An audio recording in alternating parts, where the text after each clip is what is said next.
ശ്രീമദ് ഭഗവത്ഗീത ധ്യാനം. നാരായണം നമസ്കൃത്യ നരം ചൈവ നരോത്തമം ദേവീം സരസ്വതീം വ്യാസം തതോ ജയമുദീരയേത്.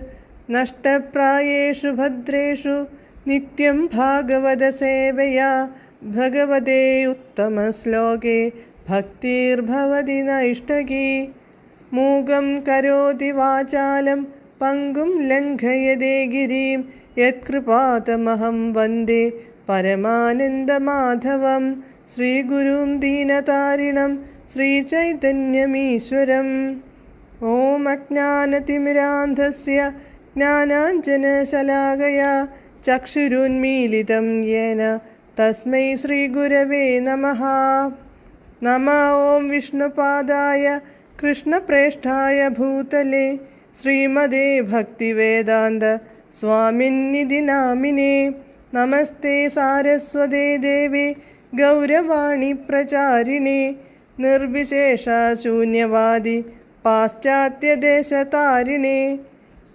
ജയ ശ്രീകൃഷ്ണ ചൈതന്യ പ്രഭു നിത്യാനന്ദ ശ്രീ അദ്വൈത ഗദാധര ശ്രീവാസാദി ഗൗരഭക്തവൃന്ദ.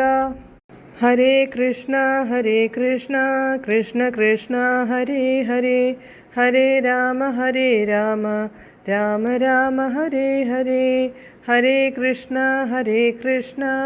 കൃഷ്ണ കൃഷ്ണ ഹരേ ഹരേ, ഹരേ രാമ രാമ രാമ ഹരേ ഹരേ. ഹരേ കൃഷ്ണ കൃഷ്ണ ഹരേ ഹരേ, ഹരേ രാമ രാമ ഹരേ ഹരേ. ഭഗവത്ഗീത യഥാരൂപം. അധ്യായം 13. പ്രകൃതി പുരുഷൻ ക്ഷേത്രജ്ഞൻ. ശ്ലോകം 29.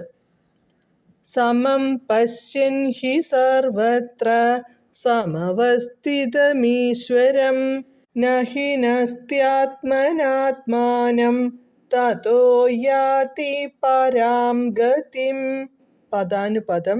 ഹി എന്തെന്നാൽ സർവത്ര സകല ദിക്കിലും, സമം ഒരുപോലെ, സമവസ്ഥിതം സമനായി സ്ഥിതി ചെയ്യുന്ന, ഈശ്വരം ഈശ്വരനെ, പരമാത്മാവിനെ, പശ്യൻ ദർശിക്കുന്നവൻ, ആത്മന മനസ്സുകൊണ്ട്, ആത്മാനം ആത്മാവിനെ, ന ഹിനസ്തി അധപതിക്കുന്നില്ല, തതഃ അനന്തരം, പരാം ഗതിം പരമപദത്തെ, യാതി പ്രാപിക്കുന്നു.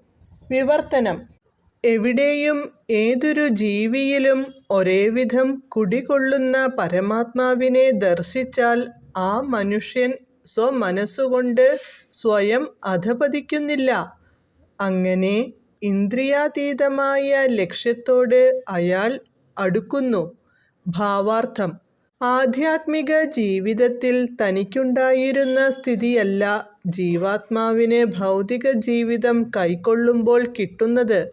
എന്നാൽ ഭഗവാൻ പരമാത്മരൂപേണ ഓരോ ജീവിയുടെ ശരീരത്തിലും കുടികൊള്ളുന്നു എന്നറിഞ്ഞാൽ, അതായത് സർവഭൂതങ്ങളിലും ഈശ്വര സാന്നിധ്യം അനുഭവപ്പെട്ടാൽ, ഒരാൾ നാശോന്മുഖമായ മനോഭാവം പൂണ്ട് സ്വയം അധപതിക്കില്ല.